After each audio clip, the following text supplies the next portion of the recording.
Welcome to another of our searches to what happened to the cars that have been featured on Wheeler Dealers. This time we are looking for a 1989 Land Rover Defender, the one they turned into a Chelsea tractor, and a 1968 Volvo P1800S. Let's see how we got on. So first up we have the 1989 Land Rover Defender, and this program first aired on the 26th of October 2010. Now this Land Rover was originally diesel, and before Wheeler Dealers acquired it, it had been converted to a Rover V8 engine. Ed decided to upgrade the performance a bit, so he added a high lift camshaft, and then they set to mainly on the cosmetics with this vehicle. They put on some later Land Rover alloy wheels, they put in some side windows, they put on new surrounds to the headlamps and a new front grille. The other thing they did was I had to replace the passenger and rear doors due to corrosion. And finally, and the big ticket item, was that full respray in gunmetal grey. But to be fair, I do think it looked quite nice when they finished it. So how did the numbers work out? Well, Mike paid £3,000 for this Land Rover to start with, but they then spent a quite eye-watering £2,677, nearly the same again. They did actually sell it for £6,000, and which left them with a fairly measly profit of £323, so didn't really justify the work involved. However, if we flip forward to 2024, how do the numbers stack up? Now, I'm going to use my baseline of Practical Classics magazine's valuation guide, and it's a difficult one because obviously this was originally a TDI, and they value that at £9,000. But a Rover V8 engine one, they value at £11,000. So I know everyone can get touchy quite how I do the valuation, so I'm going to split the difference, call it 10 grand. So that means that vehicle has gone up by £4,000. So on to the juicy bit. What happened to G259OLG after the program? Well, the MOT closest I can find to when the work was done to it is 2010. When the Land Rover done about 120,000 miles. It was then subsequently MOT'd in 2011, 2012, 2013, 2014, and passed sometimes after a couple of minor failures, but nothing spectacular. But then, if we check my car check, oh, we've got a write-off. And in April 2015, this was recorded as a Cat D write-off. Now, this reflects the vehicle had minor damage, but the insurance company had declined to repair it and just paid out on the insurance instead. It then had a change of keeper not long after that, actually in July 15. So whether it was repaired and then sold on, or someone took it on and repaired it, I can't give you an answer to that one. But the following February, there was a plate change on it. So I'm guessing whoever took it on in the July had it swapped over to their own plate of G17SCB. It then carries on with MOTs in 2016, 2017, missed 2018 for some reason. 2019 got MOT'd, and in June 2020 got another MOT. Then the plate G17SCB was removed from that vehicle in August 2020, so that suggests we're coming up to an ownership change. And it's right, I found this vehicle advertised on Car and Classic, and with a bit more digging I come across this video of the car being given a walk round by the person selling it, and it was listed by Motordrome, and they gave a full walk round. There's a much longer video than this. But we can see it's had a few add-ons since the Wheeler Dealer days. It's got a full sort of safari type roof rack, and it's got some chunky side steps fitted as well. So someone spent some money on there. It is showing a bit of corrosion around here and there, mainly on the body, sort of bottoms of the doors and bottom of the windscreen and so on. We can see it had a subsequent change of keeper in the November 2020, and in the comments the person selling it actually states that they sold it for around about £10,000, which sort of suits our sort of valuation, so that's worked out quite well. Unfortunately for the new owner, it didn't work out quite so well.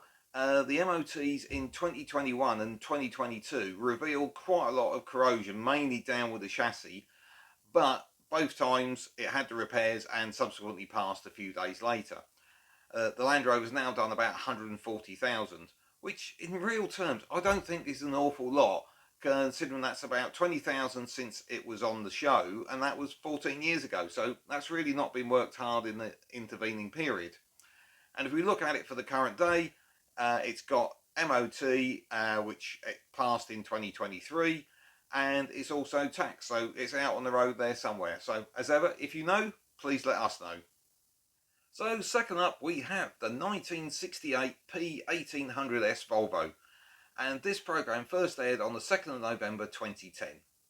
Now, I understand Mike Brewer is a big fan of these cars. Somewhere in my memory stack, I believe he has got one of his own. Now, on this one, Ed needed to do a bit of work. It needed a full engine service, and also, while he was at it, he removed the head and put in hardened valve seats so it would run on unleaded fuel. There was a big smell of petrol inside the car, so they ended up basically replacing the whole fuel system, tank, sender, pump, you know, the whole shebang. The front shocks and springs needed replacing, and finally he did a front cross member repair, which a few people on the Volvo forums did get excited about how he did it, but it all looks sound to me. How did the numbers work out on this one? Well, Mike paid £5,000 for this car, and the costs were relatively under control, and that was £795. So once they sold it for £8,350, that left them with a profit of £2,535, which is not too shabby. Until you see what that car is now worth in 2024. Now, according to the Practical Classics magazine valuation guide, that is worth £27,500. So that's gone up somewhere in the region of about £19,000. And I'll reinforce that valuation because we did a video at Southwestern Vehicle Auctions a few weeks ago at their classic auctions, and a very similar car went for almost identical money. So that valuation to me is absolutely spot on. So let's be honest, the bit you're really here for. What happened to RJW 844F after the show? Well, I want to deal with one quick thing first. In the show, Mike at the end of it is seen selling it to a chap called Jim. Now, he would have sold this car somewhere in the early part of 2010, with the program going out later in 2010. And interestingly, in the September, the car acquired a private plate, which was JK2680. And well, you wouldn't put JK on a car if your name was Graham, would you? And the other thing is, on the Volvo community forum, a chap with the ID Andrew NT in 2013, in response to a longer thread even on the car, mentioned that Jim the owner was on that forum, and apparently there were pictures of it in the gallery side of it, but when I looked they'd been removed. Bear in mind this forum post was obviously about 13 years old and the picture's probably even older. Now, as you know, I like to look at the MOT history of a car because that gives you the heartbeat of what's going on. And I hit a problem. Because, and I think this is down to the plate change, when you go to DVLA on this car, it only starts in 2017. Now, I'm thinking, well, this makes no sense because this car would have been MOT'd somewhere between 2017 back to 2006. Thankfully, with a bit of skullduggery on the internet, I found this site called mot.tools, which had the older history of MOTs on this car from 2010. So we were able to fill that bit in. In July 2010, it had an MOT, done about 96,000, and through from then to 2015, it either had a straight pass or it passed after a few minor failures with sort of nothing too exciting. But in May 16, it had quite a bad failure. It was referring a lot to the corrosion in the seals, particularly with seatbelt mounts and so on. And I think this is when there was a change of keeper. It's before the records I've got, but that JK plate was removed later in that May. So I'm assuming that's probably, you know, someone had decided to sell it on. And it reappears later in 2016 because someone, I believe, has taken it on and passed it to P1800 specialists who are doing a full restoration on it. And I mean a full restoration.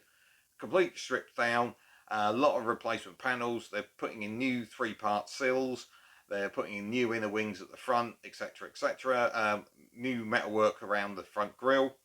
They gave it a full repaint, wax oiled it through to protect it against rust in the future. They put new carpets in it, use the original seats, because if you remember from the program, they were in really good condition. They put re-chrome bumpers on it, and it went for an MOT in August 17. It done by then about 109k miles, so that's about 13,000 since it was on Wheeler Dealers. And apparently, according to their website, it was used for a wedding in the October. Now, in November 17, well, I'm hoping it did the wedding okay, because it's on a transporter, and Mercia Logistics have pictured it on their Facebook page, and apparently they are taking it to Templar and Wild for repairs to a master cylinder. So it's obviously had a little bit of teething troubles after the restoration, but that's restorations for you. And then goes quiet after that for quite a bit until 2019, when we have a change of keeper, and that was in the January. And despite at this point the car being MOT exempt, the new owners decided to MOT it, and they MOT it in March 19, March 20, and in February 21. And by this time, it's only done about 2,500 miles since that restoration by P1800 specialists. And then we get another change of keeper, and that was in June 21. And since then, it's not appeared on the MOT register. It's exempt, so it doesn't have to be submitted. But we can see it is now currently taxed, so I'm sort of quite confident that car is out there and being used. And as a quick aside before you go, I thought you'd have a chuckle. What happened to that plate, JK2860? Well, on Plate Mania, I found a picture of it in 2018 on a BMW i8 EV. But the equilibrium has been restored. It is now on a 2023 Chevrolet Corvette Stingray, 6.2 litres of American grunt. Thank you so much for watching. I really hope you've enjoyed that. Hit the like, hit the subscribe, and we'll see you next time.